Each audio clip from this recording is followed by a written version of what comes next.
Welcome once again to Lehto's Law. Here's Steve Lehto. Whole bunch of people sent me this story, including Steve. And it's a funny one. Robbers' getaway car stolen as they're robbing a Colorado check cashing store, according to the police. So Natalie Nasa Alund wrote this for USA Today, and it's pretty much what the headline said. Armed and masked, 3 men burst into a Denver business with the intent to rob it, according to police. But in an unexpected and ironic twist, police say, as the reported thieves went to work, a suspected carjacker jumped into their getaway car outside and sped off. Now, I think this should be a lesson to you that you don't leave your car running outside with nobody in it. I think that's what they did. So if you leave your car running, as we've all seen on those bait car shows on TV, bad things can happen. But that, of course, the armed robbery took place Saturday morning at a check cashing business in Commerce City, town about 10 miles northeast of Denver. Commerce City Police Department reported. According to police, the heist went sideways for 3 suspects when police say an unidentified thief stole their getaway car during the heist. So you can plan this heist with the best laid plans. You know, officers infiltrated the area and quickly chased down and arrested 2 of the 3 suspects, who apparently at that point were on foot because their ride was gone. Officers said they later learned that as the trio was robbing the business, a 4th criminal stole their getaway vehicle, which may already have been stolen. So they may have stolen this vehicle to begin with, taken it to use it as a getaway car, and then while they were robbing the joint, somebody stole their car. Now, no lookout, no getaway driver waiting in the car. I'm not going to tell you how to do your own work, okay? Officers said they later learned that as the trio was robbing the business, the 4th criminal stole their getaway. And as of Monday, the 3rd robbery suspect and the carjacking suspect remain at large. So right now they're still looking for people, one involved in the original robbery and then the one who stole the getaway car. If we get a solid description, we will release that here, the officials said. Anyone with information about either case is asked to call the Commerce City Police. And that's pretty much the story. And it's pretty funny. And they did say it's an unexpected and ironic twist. And I have to point out for all the word nerds in the audience that irony and ironic are words that have taken on broader meanings during the last generation or two. And so it would be, I think, ironic in the natural sense of the word when somebody goes to rob someplace and then they get robbed in the process. I think that would be considered irony. But a lot of people criticize the song by Alanis Morissette, where she talks about things that are ironic. And she mentions, for instance, it raining on your wedding day.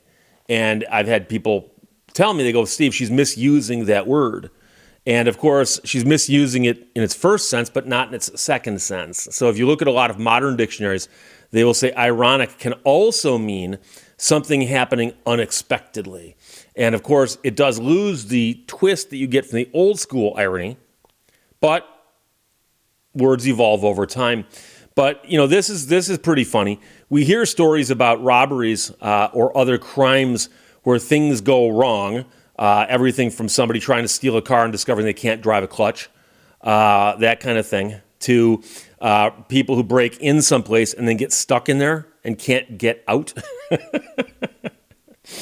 We thought the hard part would be getting in. It turns out we can't get out. And of course, the truly comical aspect to this, if that car was in fact stolen before the robbery and then stolen again during the robbery, you'd have 2 auto thefts with the same car in a short period of time. That poor car, which makes me wonder what kind of car it is that allows it to keep getting stolen like that. We've heard some stories lately of cars that are quite easy to steal. And I know that with other cars, there's people out there who just figure out how it can be done. But it does make you wonder. And they don't mention that, the make, model year, any of that information about the car itself. But it's just such a great story. It's such a great story. And I suspect that check cashing stores are probably probably targeted often when you compare them to other stores. I suspect that check cashing stores and pawn shops, a lot of those kinds of places, because they deal in cash. I understand it's a check coming in, but the reason you brought the check in is so you could get cash for it. So you know they got cash on the premises. And oftentimes they're in neighborhoods that are a little more needy. And so by putting them in those neighborhoods and letting people know, by the way, there's cash in this building, I think probably draws a lot of attention from the inappropriate crowd. Next thing you know, there's 3 guys jumping out of a stolen car, 1 guy jumping into the stolen car, and they're not in the same group.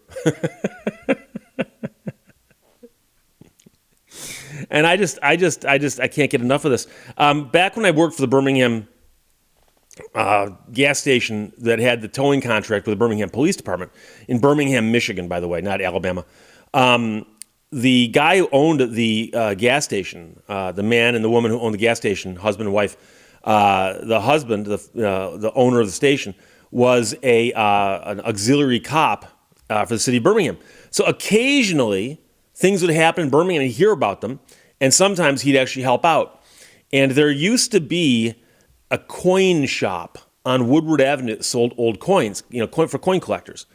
And I remember being at work on a Saturday, and we had a police scanner, and it was there for a couple of reasons, but also we'd often get tipped off that, oh, by the way, there's a big accident here. Next thing you know, we're going to get called. So you'd hear it come across the scanner, and a few minutes later, we'd get the phone call. So the scanner starts chattering away, and you can hear bits and pieces of what's happening there. And this is a Saturday at about 8 or 9 o'clock in the morning. And somebody called the police and just said, hey, there's 2 guys with ski masks on the roof of that coin building. Now, you got to understand something. The building apparently was not open. The shop was not open. Broad daylight on a Saturday. There's a lot of traffic up and down Woodward Avenue. And it was summertime. If they weren't wearing ski masks, nobody would have called the cops. But somebody called the cops and said, oh, yeah, there's 2 guys wearing ski masks up on the roof of that building.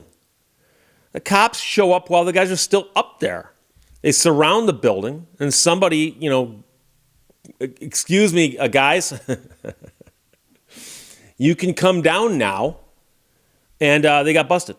And so you do wonder sometimes. I'm not sure if people watch too much television or what. I'm not saying these guys weren't expert criminals. For all I know, they were. But we do often hear about stories where the criminals are trying to do something, and you can see what they're trying to do. But then it falls apart. And so, as they say, this one here went sideways because someone stole their getaway car. So, yeah, note to self, getaway driver stays in the car? I don't know.